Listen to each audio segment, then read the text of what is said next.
మోహన్ భగవత్ టార్గెట్గా జరిగినటువంటిదా లేకపోతే ఏం జరిగిందన్నటువంటిది ఏదైతే రైలు మీద దాడి అంశానికి సంబంధించి ఉత్తిష్ట భారత కథనం చూద్దాం.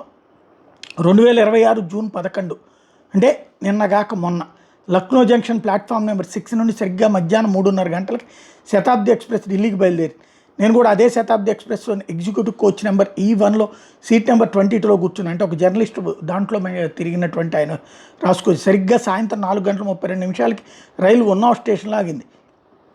అప్పుడు Z+ కేటగిరీ ASLకి చెందిన 4 కమాండోలు బాంబ్ డిస్పోజల్ స్క్వాడ్తో కలిసి కోచ్లోకి ఎక్కారు. కమాండోలు బాంబు డిస్పోజల్ పరికరాలతో మొత్తం కోచ్ క్షుణ్ణంగా తనిఖీ చేశారు. ఎట్లాంటి అనుమానాస్పద విషయం కనిపించకపోవడంతో వాళ్ళ ముఖాల్లో సంతృప్తి కనిపించింది. నేను చాలా కాలం పాటు హిందుస్థాన్, దైనిక్ జాగరణ్, అమర్ ఉజాలా పత్రికలో క్రైమ్ జర్నలిజం చేశాను కాబట్టి Z+ భద్రత కలిగిన ఏదో ఒక VIP తర్వాత స్టేషన్ నుంచి రైలు ఎక్కబోతున్నానని అర్థమైంది. కానీ ఈ రోజులో చిన్న స్థాయి నాయకులు కూడా రైల్లో ప్రయాణించడం తమ గౌరవానికి తక్కువగా భావించే సమయంలో ఇంతటి భద్రత ఉన్న వ్యక్తి ఎవరు, అది కూడా సాధారణ ప్రజల మధ్య రైల్లో ప్రయాణించడానికి వస్తున్నారని ఆలోచన వచ్చింది. కొంతమంది మాజీ ముఖ్యమంత్రి Z+ భద్రత పొందుతున్నారని గుర్తొచ్చింది. కానీ వాళ్ళ హోదా ప్రవర్తన చూస్తే వాళ్ళు రైల్లో ప్రయాణిస్తారని అనిపించలేదు. చివరికి ఎవరో కొద్దిసేపట్లో తెలుస్తారని భావించి వేచి చూశాను. సాయంత్రం 4:57 గంటలకి రైలు కాన్పూర్ సెంట్రల్ స్టేషన్కి చేరుకుంది. నా సీటు కిటికీ పక్కన ఉండడంతో బయట కొంత సందడి కనిపించింది. ఈ రోజుల్లో కూడా ఒక VIP మనతో కలిసి రైల్లో ప్రయాణించబోతున్నారని నమ్మకం వచ్చింది. నా అంచనా నిజమైంది. కొద్దిసేపటికే సాధారణ వ్యక్తిత్వం కలిగిన ఒక వ్యక్తి సాధారణ ఖాదీ కుర్తా మరియు చెప్పులు ధరించి కోచ్లోకి వచ్చారు.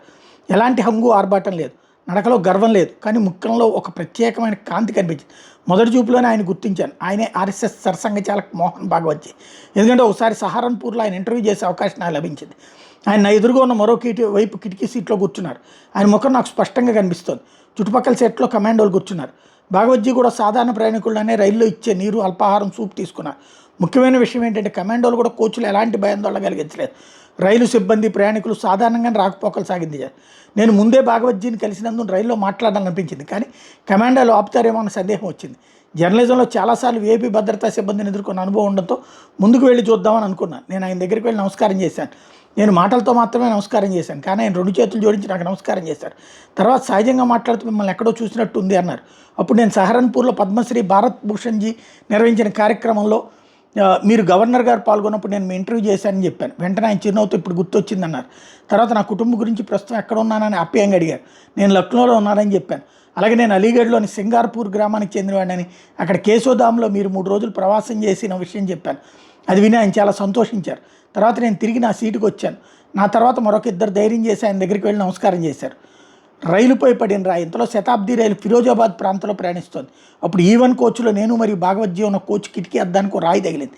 అయితే రైలు కుడివైపు కిటికీ రాయి తగిలింది. భాగవత్జీ ఎడమవైపు కిటికీ సీట్లో ఉండడంతో ఆయన పూర్తిగా సురక్షితంగా ఉన్నారు. రాయి తగిలిన వెంటనే కమాండోలు అప్రమత్తమై పరిశీలించారు. ఈ సమయంలో కూడా భాగవత్జీ చాలా ప్రశాంతంగా కూర్చున్నారు. ప్రయాణికులు ఇబ్బంది కలిగించే ఎలాంటి చర్య తీసుకోలేదు. భాగవత్జీ ఎంతో సహజంగా, సరళంగా ప్రయాణం చేశారు. ఈ రోజుల్లో భాగవత్జీగా ఉండటం అసలు అంత సులభం కాదు. ఆయన సరళత నన్ను ఎంతో ప్రభావితం చేసిందని CP సింగ్ పత్రికా రచయిత తన Facebook వాళ్ళు మెన్షన్ చేసుకొచ్చారు.